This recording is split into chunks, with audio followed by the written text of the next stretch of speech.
We need to be anti-woke. There's a fine line between being empathetic and understanding towards others and saying and doing stupid things to pretend that you're morally correct and compassionate towards others. And I think society is walking that fine line towards virtue signaling, and I think it's getting ridiculous at this point.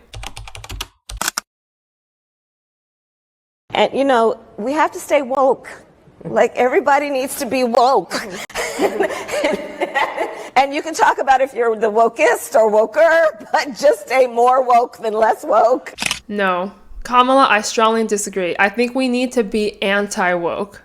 There are so many reasons why we need to be anti-woke, which I'll be going over today, but first let me bring up a few examples of wokeness. For our first example, tampons in men's bathrooms is an example of virtue signaling. I recently went to a gym near me and there were so many tampons in the men's bathroom. I was told that they were hardly used, for obvious reasons. Tim Walz encourages providing tampons in the men's bathroom if they need it. Now that's virtue signaling. The Williams Institute at UCLA did a study in 2022 where they estimated around 1.3 million people aged 13 and older identify as transgender, which is about 0.6% of the US population. Thereby, the amount of women changing into men is even less than 0.6% of the US population. I estimated how much of taxpayer revenue would need to go into providing tampons in men's bathrooms across the nation every year using conservative estimates. Considering the fact that we are currently running a major deficit and are overspending our tax revenue like crazy, this doesn't seem like a great use of taxpayer dollars for the amount of people it impacts. We emphasize putting tampons into the men's bathroom so much, but this doesn't even help a lot of the population. Why are we emphasizing putting tampons into the men's bathrooms already? We don't even put tampons in most women's bathrooms across the US. Another example of wokeness is Kamala Harris saying that it's important to give prisoners the opportunity to change their gender.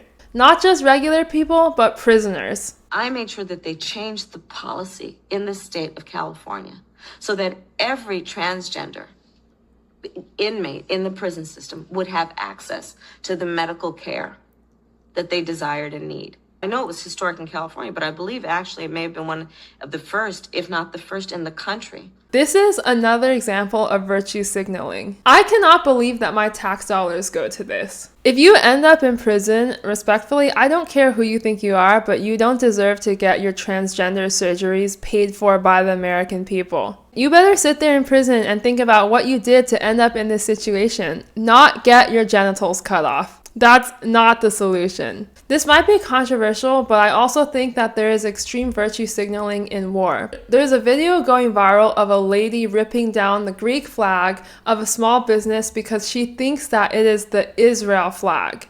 And I'm about to come back and put Free Palestine too. The Free Palestine.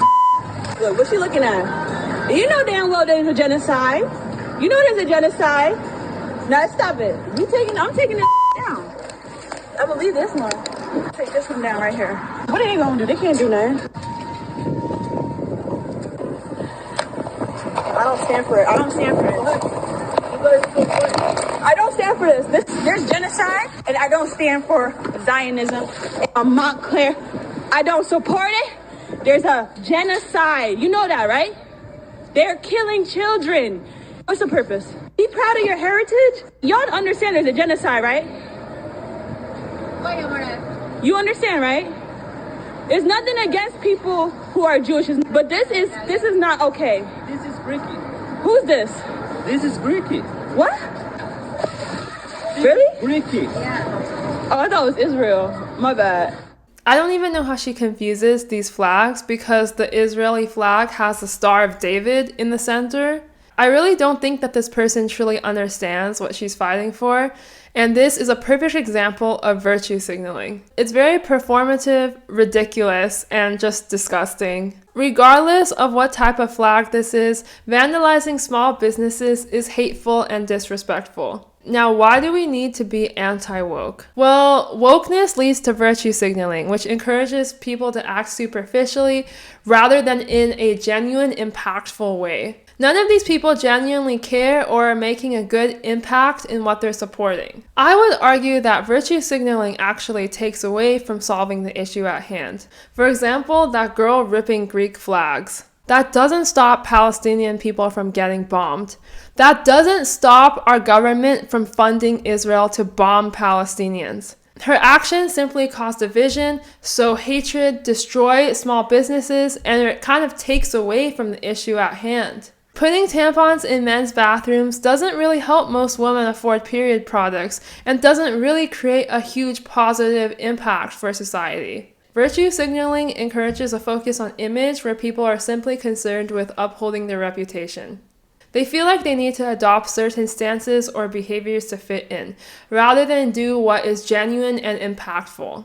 Further, there will be a lack of honest discourse and an increase in echo chambers. People may be less likely to question popular ideas because they fear social backlash. I have felt this in school where I was the only fiscally conservative person, but I did not want to express my opinions at all for fear of getting reprimanded by the teacher or by my classmates for being weird. And I definitely pretended to be a Democrat. Instead of fostering open debate, virtue signaling can create echo chambers where only certain perspectives are validated. This limits the diversity of ideas shared and doesn't create meaningful discussion. People may also feel morally superior or self-righteous for having the right or correct moral opinions. And if you don't agree with those opinions, there is great shaming involved, which spews further hatred and divisiveness into society. I was gonna post a finance video, but I feel like this election is more important than ever to help us combat wokeness. Let me know your thoughts down below, and I'll see you in the next video.